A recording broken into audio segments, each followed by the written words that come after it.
பூஜ்யாய ராகவேந்திராய சத்யதர்மரதாய ச பஜதாம் கல்பவ்ருக்ஷாய நமதாம் காமதேனுவே கிருஷ்ணாய வாசுதேவாய தேவகி நந்தனாய ச நந்தகோபகுமாராய கோவிந்தாய நமோ நமः. ஐந்தாவது வேதம் என்று போற்றப்படும் மகாபாரதம் பார்த்து வருகிறோம். இப்போ யுத்த ரணாங்கணத்திற்கு காந்தாரி மற்றும் பாண்டவர்கள் அத்தனை பேரும் சென்றார்கள். தன்னுடைய குழந்தை பிறந்த நாளிலிருந்து குழந்தைகளை பார்த்ததே இல்லை காந்தாரி. ஆனால் பகவான் வேதவியாசர் இந்த நேரத்தில் அவளுக்கு ஒரு திவ்ய திருஷ்டிதனை கொடுத்தார். அந்த யுத்த ரணாங்கத்திலே தன்னுடைய குழந்தைகள் மடிந்து இருப்பதை கண்டு மகா துக்கம் கொண்டார். இன்னும் சொல்லப்போனால் தன் குழந்தைகளுடைய சடலங்களை நரி நாய்கள் மோப்பம் பிடித்து சென்று கொண்டிருப்பதை அவளால் பார்த்து சகிக்க முடியவில்லை. இந்த யுத்தத்திற்கு யார் காரணம் அப்படின்னு சொல்லிட்டு பார்த்தா, கிருஷ்ணா நீ இருந்துமா இந்த யுத்தம் நடந்தது? நீ நினைத்தால் இந்த யுத்தத்தை தடுத்திருக்க முடியாதா? என்னுடைய குலத்தையே நாசம் செய்தவன் நீயே. அப்போ இந்த நேரத்தில் காந்தாரி ஒரு சாபம் இடுகிறாள். எப்படி என்னுடைய குலம் நாசமானதோ அதே போல உன்னுடைய குலம் யாதவ குலம் ஒருவரை ஒருவர் அடித்து கொண்டு இதே போல் நாசமடையட்டும் என்கின்ற சாபத்தை விடுத்தால் காந்தார். பகவான் கிருஷ்ணன் எந்த சலனமும் இல்லாமல் சிரித்தபடி அதை ஒப்புக்கொண்டார். காந்தாரி என்ன, ஏன்னா இது பகவான் ஏற்கனவே இதுதான் நடக்கும் என்பதை தீர்மானித்திருந்தார். ஏன்னா காந்தாரியினுடைய புண்ணியம் அதிகமாக இருந்தபடியால் அதனை குறைக்க வேண்டும் என்பதனாலேயே அந்த திவ்ய திருஷ்டிதனை வேதவியாசர் வழங்கியிருந்தார். நிச்சயமாக இவள் அந்த காட்சியை கண்டு சாபம் கொடுக்காமல் இருக்க முடியாது. இந்த சாபமும் தேவை. ஏனென்றால் தன்னுடைய அவதார காலம் பூர்த்தியாகும் சமயம் யாதவ குலத்தை என்ன செய்வது என்று யோசித்து கொண்டிருக்கையில் காந்தாரியனுடைய சாபத்தினால் யாதவ குலம் அழியப் போகிறது. சரி, இதையெல்லாம் கேட்டு அவள் சாபம் கொடுத்தால் அதை ஏற்றுக்கொண்டான். ஆனால் அடுத்து காந்தாரியிடம் சில கேள்விகளை கேட்கிறான் பகவான் கிருஷ்ணன். இந்த யுத்தம் என்னால் நடந்தது என்று சொன்னாய் காந்தாரி. அதற்கு நான் எந்த மறுப்பும் சொல்லவில்லை. ஆனால் இன்னும் சொல்ல போனால் உன்னுடைய குழந்தைகள் அவர்கள் செய்த அந்த அபராதமே இவ்வளவு பெரிய குலத்திற்கு நாசமானது என்பதை ஏன் மறந்தாய் காந்தாரி?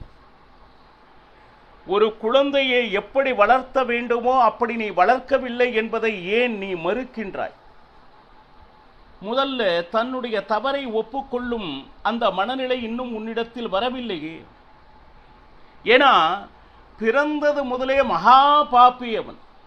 எத்தனையோ பேர் சொன்னார்கள் இந்த குழந்தையை கொன்று விடுங்கள், உங்களுடைய குலம் உத்தாரமாகும் என்று. ஆனால் பிறந்த குழந்தையை கொல்ல மனது வரவில்லை.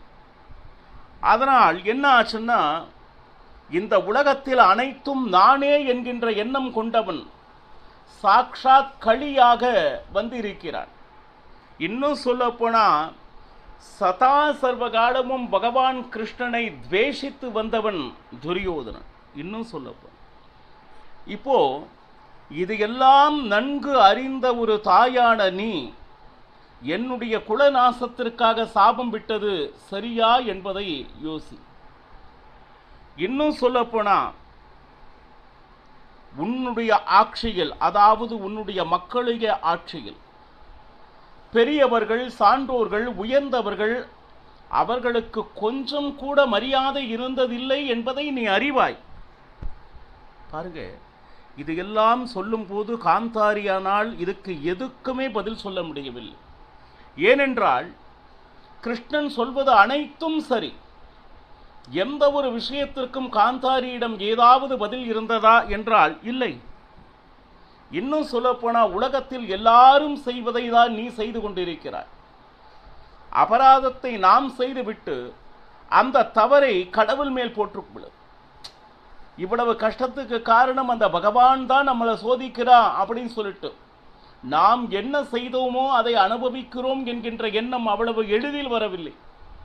அப்ப இந்த கஷ்டமெல்லாம் வந்ததுக்கு காரணம் கிருஷ்ணன் அப்படின்னா, இதுவரை சுகப்பட்டாயே அதற்கு காரணம் அது நான். எவ்வளவு சுயநலமான சிந்தனை.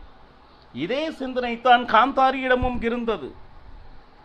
அப்ப காந்தாரியிடம் கேட்கிறான், தூதுவனாக வேறு யாரையும் அனுப்பவில்லை காந்தாரி, பாண்டவர்களுக்காக நானே நேரில் வந்தேன். ஆனா ராஜ்யத்தை அவர்கள் தரமாட்டார்கள் என்பதை நான் நன்கு அறிந்து ஒரு 5 கிராமத்தையாவது கொடு என்று கேட்டேன். இது உனக்கு தெரியாதா? மறைந்து நடந்ததா? அனைத்தும் தெரிந்தவள் நீ. இன்னும் சொல்ல போனா, இந்த முழுமைக்கான காரணம் அந்த குழந்தையை இந்த உலகத்தில் அதர்மம் செய்யும் பொழுது அதை தட்டி கொடுத்து சரியான நேரத்தில் உபதேசித்து சரியாத வளர்க்காத நீயே இந்த குலநாசத்திற்கு முழுமையான காரணம் என்கின்ற குற்றச்சாட்டை காந்தாரியின் மேல் வைத்தான் பகவான் கிருஷ்ணன். எந்த பேச்சும் காந்தாரி பகவான் கிருஷ்ணன் வார்த்தைகளுக்கு பதில் அளிக்க முடியவில்லை என்பதே உண்மை. இப்ப தர்மராஜன், இத்தனை பேர் இந்த யுத்த ரணாங்கத்தில் வீழ்ந்து கிடக்கிறார்களே, சரி இவர்களெல்லாம் எந்த லோகத்திற்கு செல்கிறார்கள் என்று பாருங்க. திருதராஷ்டிரன் யாரிடம் அப்படின்னு கேட்டீங்கன்னா தர்மராஜனிடம் கேட்டான்.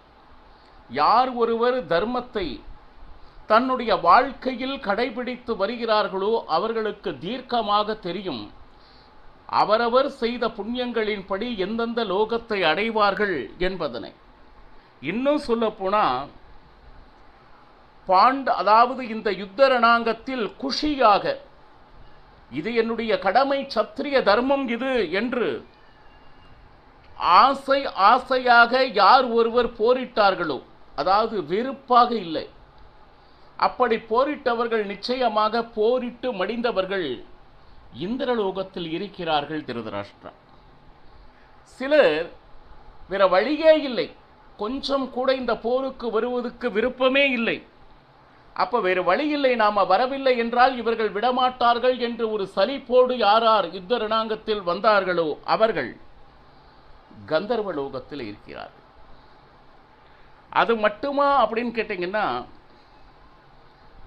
சாகும் நேரத்தில் எதிராளியுடைய காலை பிடித்து எப்படியாவது என்னை கொல்லாதே என்று கெஞ்சி, அதற்கு மேலும் எதிரி கேட்காமல் கொன்றார்கள் இல்லையா, அவர்கள் பாருங்க துஷ்யகர லோகம் அப்படின்னு அந்த லோகம் இருக்கு, அந்த லோகத்தில் இருக்கிறார்கள். ஏன்னா சத்திரியன் என்பது வீர மரணம் எய்ய வேண்டும். உயிருக்காக யாரையும் இறைஞ்சுவது அப்படிங்கிறது தர்மம் அல்ல. இன்னும் சொல்ல போனா, பயங்கரமாக எந்த விதமான பிரதிபலனும் எதிர்பார்க்காது தன்னுடைய முழுமையான சக்தியை தன் பக்கத்திற்காக இருந்து யார் போராடினார்களோ அவர்கள் சாக்ஷாத் பிரம்மலோகத்தில் இருக்கிறார்கள் திருதராஷ்டிரா. இன்னும் சொல்ல போனா, உனக்கு எப்படி இவ்வளவு விஷயங்கள் தெரியும் தர்மராஜா? இங்கு இருந்தபடியே யுத்த ரணாங்கத்தில் யார் யார் எந்த லோகத்திற்கு சென்றிருக்கிறார்கள் என்பதனை தெல்ல தெளிவாக சொல்கிறாயே, உனக்கு இந்த சக்தி எப்படி வந்தது? அதற்கு காரணமும் நீங்கள்தான் மகாராஜா, நானா? எங்களையெல்லாம் வனவாசத்திற்கு நீங்கள் அனுப்பினீர்கள் அல்லவா? பாருங்க, வனவாசம் என்பது சிக்ஷை என்று அனுப்பினான் திருதராஷ்டிரன். ஆனால் அதனையும் பாடம் நாம் கேட்டுக்கொள்ளக்கூடிய இடமாக மாற்றி இருந்தான் தர்மராஜன். அந்த வனவாசம் அனுபவிக்கும் பொழுது பாருங்க, லோமஷ ரிஷிகள் அப்படின்னு சொல்லிட்டு அவர்களை தர்மராஜன் சந்தித்து நமஸ்காரம் செய்து அவரிடம் ஆசீர்வாதம் பெற்று பாருங்க பலவிதமான பாடங்களை கேட்டறிந்தார். இன்னும் சொல்ல போனா,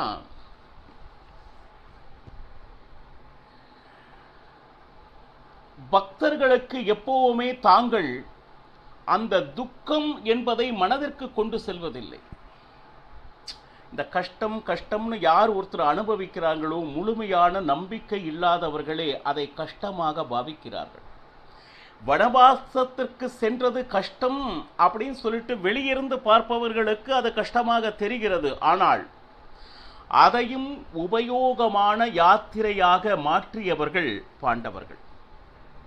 இதுல என்னன்னா, மற்றும் நிறைய பேர் அந்த யுத்த ரணாங்கத்தில் பாருங்க, இந்த பிணங்களை எல்லாம் அதற்கு உண்டான அந்த காரியங்களை எல்லாம் யார் செய்தது? இன்னும் சொல்லப்போனா சிலர் தவறான அதர்ம வழியிலே போராடியவர்கள் எங்க இருக்கிறாங்க அப்படின்னா, அவங்களெல்லாம் சங்கர்ஷண லோகத்தில் இருப்பார்கள். இப்போ தர்மராஜன், நகுலன், சகாதேவன் இவ 3 பேரும் பிரசித்தமாக இருந்து ராஜர்கள் யாரெல்லாம் இங்கு யுத்த ரணாங்கத்தில் வீழ்ந்து கிடக்கிறார்களோ அவர்களுக்கு உண்டான அந்த ஈம கிருமியை நானே செய்கிறேன் என்று தர்மராஜன், நகுலன், சகாதேவன் முன் வந்தார்.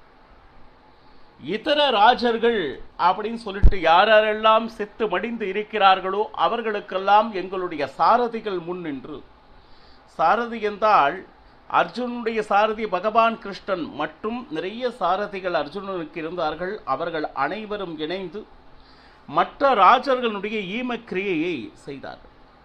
அது எப்படி அப்படின்னு கேட்டீங்கன்னா, சந்தன கட்டைகள், சுத்தமான நெய், பரிமள வாசனை பொருந்திய நிறைய தைலங்கள், அங்கு இருக்கக்கூடிய நிறைய வஸ்திரங்களை எல்லாம் போட்டு அந்த ஈம கிரியைதனை செய்து முடித்தனர். முடிந்தவுடன் அங்கிருந்து கங்கா தீரத்திற்கு வந்து அந்த கங்கையில் முழுகி யார் யாரெல்லாம் இறந்தார்களோ அவர்களுக்கெல்லாம் தர்ப்பணம் கொடுத்து கொண்டிருந்தான் தர்மராஜன். அந்த தர்ப்பணம் கொடுத்து கொண்டிருக்கும் பொழுது குந்தி அந்த இடத்தில் வந்தார். வந்து, அப்பா, இறந்தவர்களுக்கெல்லாம் தர்ப்பணம் கொடுத்து கொண்டிருக்கிறாய், என்னுடைய ஜேஷ்ட புத்திரனான, அதாவது என்னுடைய முதல் மகனான கர்ணனுக்கும் அந்த தர்ப்பணத்தை கொடுத்து விடு அப்படின்னு கண்ணீர் மெல்க கேட்டினால் தர்மராஜனுடைய இதயம் வெடித்தது. அம்மா, என்ன சொல்கிறாய்? அப்பேற்பட்ட மாவீரன் கர்ணன் என்னுடைய அண்ணனா? ஏன்னா இதுவரை அவனுக்கு தெரியாது. முதன்முறை அதை கேட்டவுடன் அதை அவனால் தாழ முடியவில்லை. அப்போ, ஆம் தர்மராஜ், எனக்கும் சூரிய தேவனுக்கும் பிறந்தவனே கர்ணனப்பா. இதை கேட்டவுடன் மனது முழுக்கும் துக்கமானது. அப்போ அந்த தர்ப்பணாதிகளை எல்லாம் கொடுத்து விட்டு அந்த இடம் விட்டு உடனே செல்வதற்கு மனம் வரவில்லை தர்மராஜனுக்கு.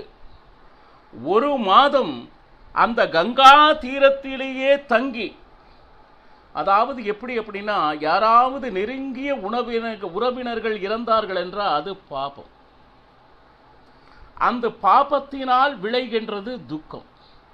அந்த துக்கத்தை அனுஷ்டிப்பதற்காக வேறு எதிலையும் சிந்தனை செலுத்தாது 1 மாத காலம் அந்த கங்கா தீரத்திலே எந்த விதமான நல்ல மற்றும் கெட்ட நிகழ்ச்சியில் கலந்து கொள்ளாமல் அந்த 1 மாத காலம் அங்கே தங்கிவிட்டு அதன் பிறகே அஸ்தினாபுரம் வந்தனர்.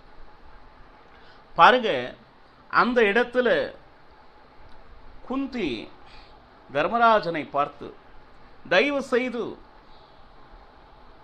மனம் கலங்காது. எவ்வளவோ முறை பகவான் கிருஷ்ணனும் சரி, நானும் சரி, ஏன் வேதவியாசரும் சரி, பலமுறை உன்னுடைய அண்ணனிடம் போய் பேசினோம். தயவு செய்து அதர்மத்தின் பக்கம் நிற்காதே, தர்மத்தின் பக்கம் வந்துவிடு என்று கெஞ்சனும். ஆனால் அவன் கேட்கவில்லை. அப்போ நாம் பேசுவதை விட துரியோதனுடைய ஸ்நேகம் அவனுக்கு பெரிதாகப்பட்டதனால் எவ்வளவு பேர் அழைத்தும் உன்னுடைய அண்ணன் நன் பக்கம் வரவே இல்லை. அதற்காக இப்பொழுது மனம் கலங்காதே தர்மராஜா அப்படின்னு சொல்லிட்டு. இன்னும் சொல்ல போனா அந்த இடத்துல வேதவியாசர் நாரதர் அஸ்தினபுரம் வந்து சேர்ந்த உடனே இந்த விஷயத்தை பற்றி நாரதரிடம் முழுமையாக கேட்டறிந்தான் தர்மராஜன். ஏன் எனக்கு இத்தனை காலம் சொல்லாமல் மறைத்து விட்டீர்களே அப்படின்னு சொல்லிட்டு தர்மராஜன் கலங்கினான். இது தெரிந்திருந்தால் என்னுடைய அண்ணனை ராஜ்யத்தில் அமர வைத்து நான் சந்தோஷப்பட்டிருப்பேனே தர்மராஜன். ஆனா அவனுக்கு அதில் விருப்பம் இல்லை. இவர்கள் அத்தனை பேர் முயற்சி செய்தும் துரியோதனனே முக்கியம் என்று அவன் பக்கம் நின்றவன் கர்ணன். இதற்கு மேல் என்ன நடந்தது என்பதனை நாளையும் பருகலாம். சர்வம் ஸ்ரீகிருஷ்ணார்ப்பணமஸ்து. ஹரே ஸ்ரீனிவாசா.